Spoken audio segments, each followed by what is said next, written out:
Hi, my name's Matty Powell and welcome to Maver, Bonehill Fishery just outside of Tamworth. Today we're going to be looking at spring carp fishing when the water starts heating up a bit and the carp become more active. I'm going to give you some tips and tricks of what to do in these situations.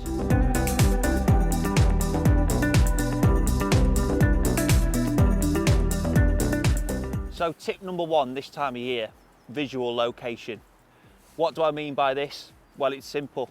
You keep an eye on the water and you visually look at the water for fish topping, fish moving, bubbles, blows, swirling fish. Any sign on the water that you can put to a fish, you look for. We had a quick chat this morning with Neil, the fishery owner. He told us to go on the tackle shop bank, I want to call it, not the roadside, the tackle shop bank, the car park side as it's called. And we opted to fish peg 8. We sat there wasn't really a lot moving in the peg. We had one little skimmer on the feeder, but that was it. And then I noticed in this area of the lake there was a lot of activity. There was fish topping, fish taking things off the water, swirling, movement. So tip number one, if you can do it, you know, not all the time you can do it. Sometimes you're in a match. Sometimes you're pleasure fishing. So if you're pleasure fishing, if you see fish topping, get on them. Give yourself the best chance you can of locating a fish and having a fish. Carp anglers do it all the time. So it doesn't mean us match anglers can't do it. So visual location, tip number one.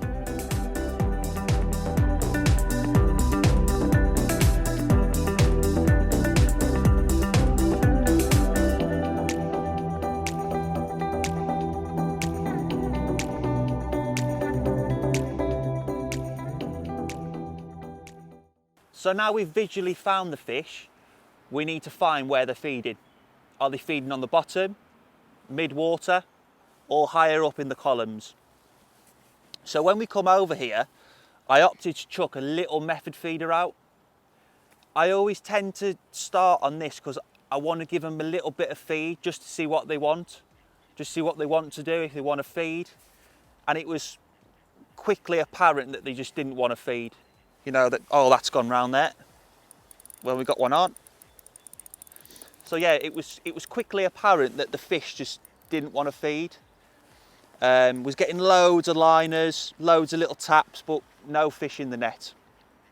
So I picked up my 10-foot bomb rod, chucked out a 15-inch hook link with a little tiny yellow pop-up on. It was in for 5 minutes and it went straight round with a nice 6-pound common. That was in the net. And then the second chuck, we've had an absolute special fish. It's gone round. We've had a common, a mid-double, I'd say, probably 15-pound, fully scaled mirror, absolute beautiful fish, and probably the fish of the month for me. Oh, it was absolutely stunning. And then yeah, it's just basically I've just kept doing what I've been doing, visually looking at the water, and just moving to fish, and it's been really, really good.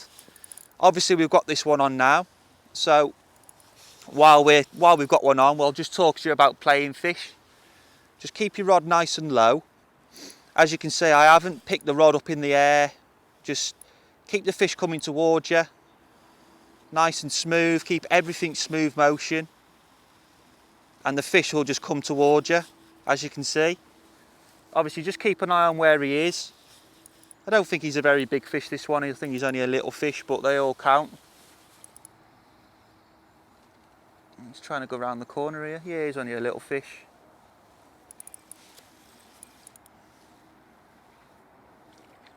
Oh, nice little common, this one. Oh, he's trying to jump out the water. He thinks he's a dolphin, this one. It's like I say, just take your time, and he's for us, he's for the taking. There you go, straight in the net. So as you can see, I didn't bully the fish in any way, took my time, kept everything nice and low, and there's a nice little common back in the net again. Oh, he's a bit lively, this one.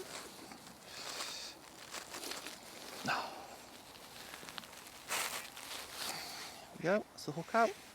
Put him straight back because he's a bit lively. So yeah, just to recap. So yeah, just to recap tip number 2. Find where them fish are feeding. Are they feeding on the bottom, mid-water, or in the top layers? And then change your fishing to catch the fish.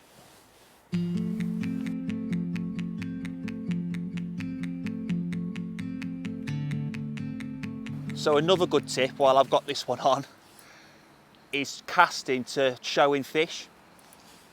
So we've gone about half an hour, 20 minutes, half an hour, shall I say, and we haven't had a bite. There's been no signs of fish. And then all of a sudden I've seen a little porpoise out the water by a carp. I've chucked to it, 5 minutes later it's gone round. So it's really important to always keep your eyes on the water for showing fish. If you see a showing fish, reel in, cast to it, leave it in there 5-10 minutes. You're not doing any harm, and you should reap the rewards really. Just keep your rod nice and low when you're playing them as well. See, don't lift your rod until it's ready to come. That's a small one. This is. There you go. Nice little common. He's in the net. There you go. A nice little common.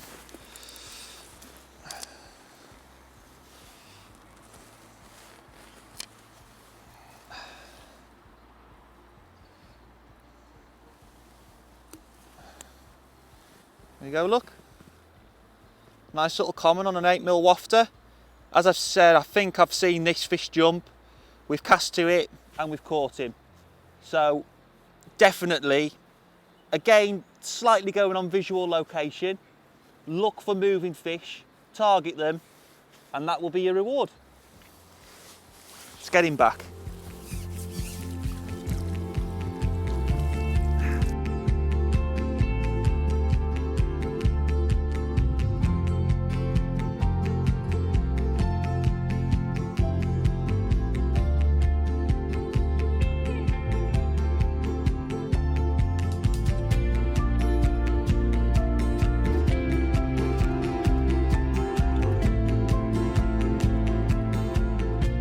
So the whole lake just seems to have switched off.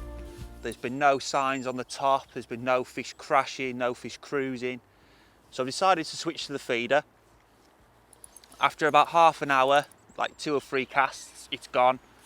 And we've got a carp on, so it just proves that location today has been everything. Searching for the fish, finding the fish, knowing when to change, when to fish different things. You know, sometimes you can go on one thing and catch all day. Oh, that's going for a bit now. Catch all day, but today it's been about changing between the 2 things, getting it right, and fishing it at the right times in the day. You know, the light's gone a little bit and temperature's dropped a little bit, and maybe it's just the fish have just gone down to feed.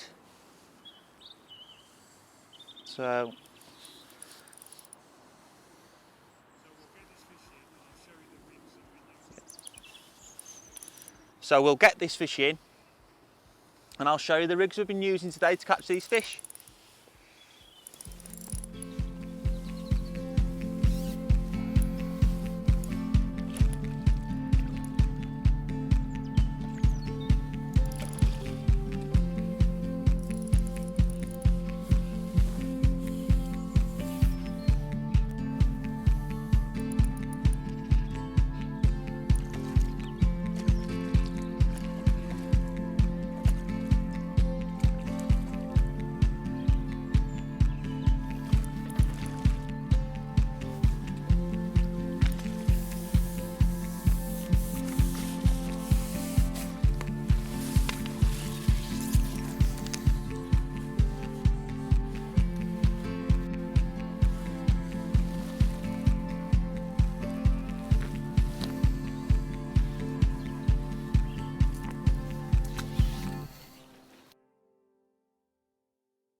Just going to talk to you quickly about the tackle I've used today.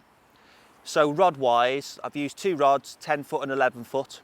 I've chose the MVR M2 feeder rods.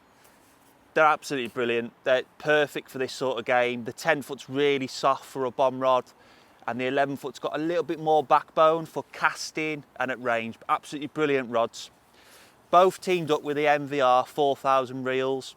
Really smooth clutch, really nice clutch, nice and small, compact, brilliant, and they're not going to break the bank. Perfect. I got £8 MVR carp sinking feeder mono. This is brilliant. I like a really robust, durable main line. It's about 1 to cast off, and 2, it's not going to let me down and break, which is, you never want a breakage. And then coming down to a little line stop on the line. This is just to stop the lead going up and damaging your tip, so on, so on. I've got a little quick change swivel there to a zinc pear lead in 15 gram. Now, you might be thinking that's really light, but this time of year when the fish are just starting to wake up, they're quite spooky, you need to make like a little plop on the surface, like an 8mm pellet would make. So the smallest bomb you can get away with to fish, the better. Less disturbance means more fish in your net. Then I've just got a little swivel bead there that just attaches the hook link on. 016 MVR rig mono to a size CS25 carp power ride hook in a 16, and a little spike for putting a little pop-up on. So that's the bomb rod. Again, exactly the same rod for the method feeder, exactly the same rod but in 11 foot, exactly the same line, exactly the same reel, but this time we've just got a little 20 gram method feeder on, an elasticated feeder. You can use elasticated feeders here at Bonehill. There's no rule in that you can't use them, so I opt to use elasticated. I think it's perfect. Then all I've got is a little 4-inch hook link of 018, and I've got one of our size 14 MVR power carp hair wriggle hooks. These are absolutely perfect. They're absolute animal hooks, to be honest. They're a circle shape hook, so when they go into that bottom lip, there's no way it's coming out. I've just got a little bait spike again, and as you can see, I've got a little Bait Tech Juice sinker on there. And that's it, that's the setup. Really simple. Keep it really simple this time of year and you really will catch a lot more fish.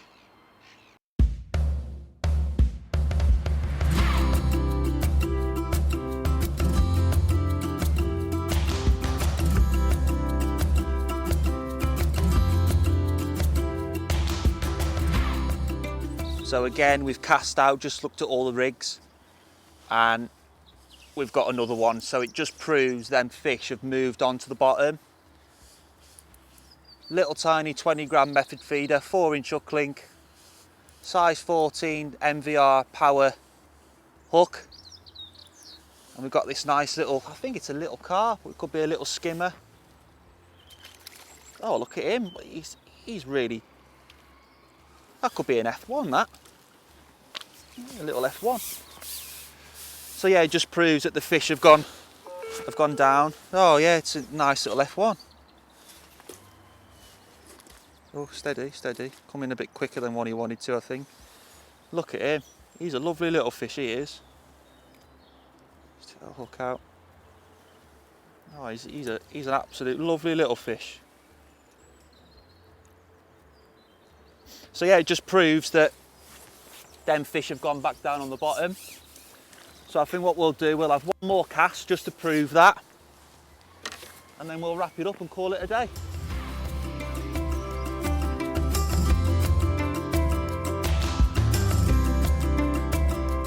So there you have it, proof's in the pudding, another one on the method feeder. It just proves that all the way through today, just keep ringing them changes, keep finding them fish in the layers, and you'll have a great day's fishing. I hope you've enjoyed it and learnt a few tips along the way, and I'll see you again soon.